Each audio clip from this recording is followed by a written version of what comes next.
Whāhua te arau I tōna ai, whāhua te arau I tōna ai, whāhua te arau I tōna ai, whāhua te arau I tōna ai, whāhua te arau I tōna ai, whāhua te arau I tōna ai, o te are ari e. Whāhua te arau I tōna ai, whāhua te arau I tōna ai, te tamapapahua no te ui mau, e wehi ai te hao tamaro, o te are ari e. Ura pupu te I na te ari, ia I o whaho mai te plau, o te nuna I mau I te hototo, o te nuna tāni te rā. O te nuna I mau I te hototo, o te nuna a tāne te rā. Ura pupu te I na te ari, ia I o whaho mai te plau, o te nuna I mau I te hototo, o te nuna tāni te rā. O te nuna I mau I te hototo, o te nuna a tāne te rā. Ura mā te ari te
Je m'appelle Victoire Dimon, je dirige le groupe Teremonawai.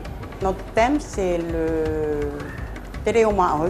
J'ai trouvé que nos filles, à nous, ne parlaient pas très bien le tahitien parce qu'à chaque fois qu'on leur faisait une petite animation en tahitien, il fallait toujours leur expliquer ce que ça voulait dire. Donc, on est tombé sur cette chanson, ça nous a plu et on a pris ce thème.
mahuta te reo te maohi e.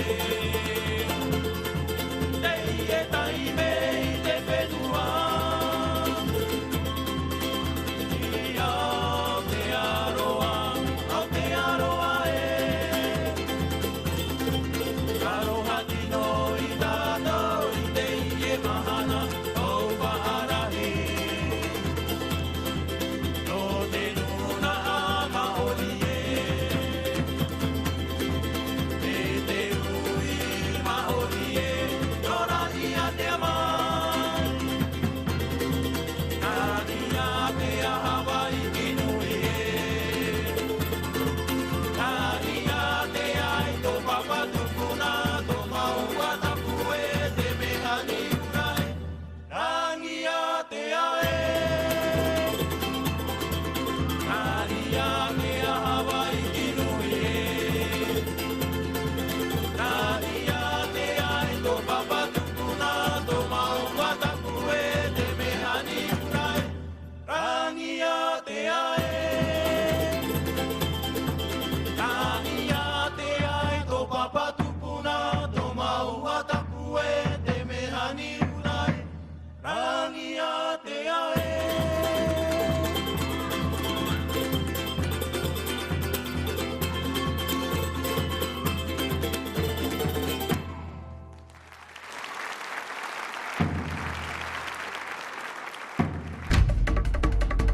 Bonsoir, donc je m'appelle Apetei. Ce soir, je vous présente le groupe Huramai qui va faire revivre la chanson No Te Here Neie, qui est la chanson du spectacle Te Manu Tane qui a été jouée en 1990 par Maika. Et ce soir, donc Maika est avec nous. Elle va faire revivre cette chanson que nous allons vous interpréter, pleine d'émotions, d'amour, de Ta'aroa Nui pour Tehina, mais aussi pleine d'émotions puisque nous allons nous retrouver après des années de danse ensemble. Nous nous sommes perdus de vue puisque nous avons fait notre petit chemin de vie, mais ce soir nous revenons sur scène ensemble et c'est avec une très grande émotion que nous revenons et nous espérons que cette émotion sera partagée avec vous.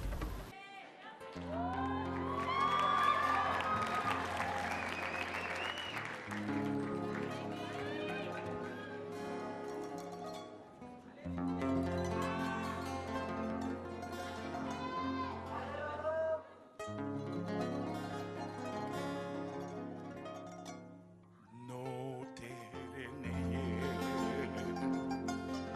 no te reneya, oh iti a wewe ore noa. No te reneye, no te reneya.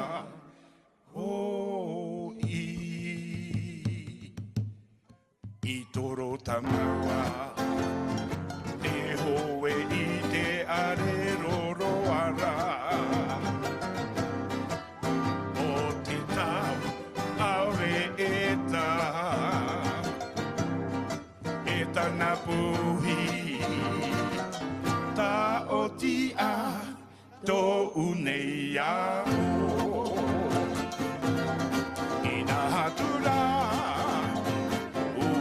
ui no ara te mana o apeara.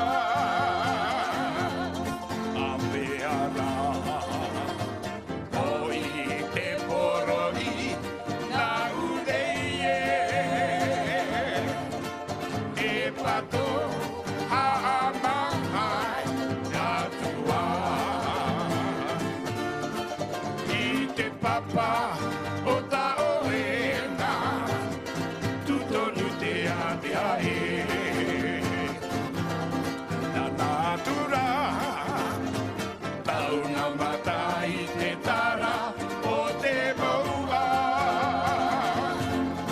I te iria taira ua mahu mai te moana uri pa o ma.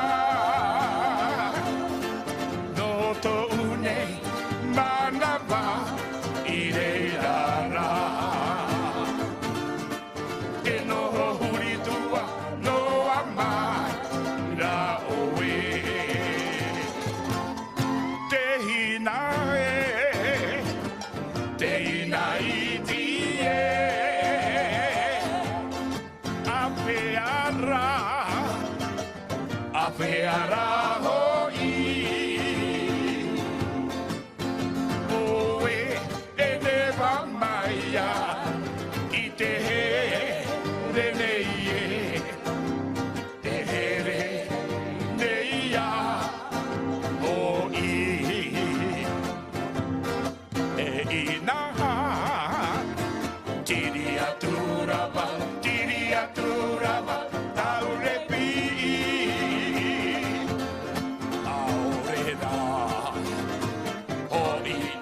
pono o mai ia o ena.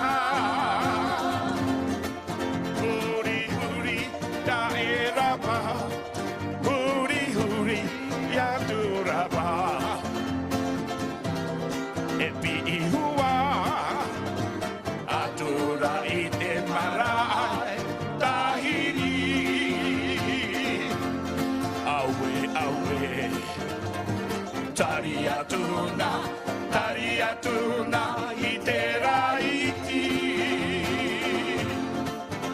Tari atuna i te umere, o ta une tuo. Mara ai tahiri, mara ai tahiri e. Poi atuna i te roi e toririra. I te hiti paparia no pulei. Puohu atuna i te raiti. I taunei e wā. Mara ai tahiri, mara ai tahiri e. Tahe atu na i te raiti. I tō unei reo. E muhu aru e rue, no atu nei no ie. Te hina iti e, ape ara hoi. Oe e ne wakaia, i te he nei e. He here nei a hoi. He here nei a hoi.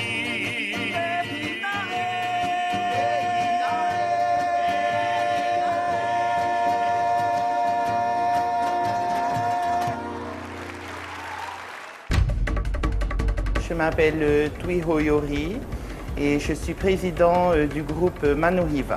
La catégorie pour laquelle nous concourons ce soir, c'est la catégorie Mehura. Le thème pour le Mehura que nous allons présenter ce soir, c'est en fait un hommage. Donc dans un premier temps, un hommage à la Wahine Tahiti et dans un deuxième temps, au Fara.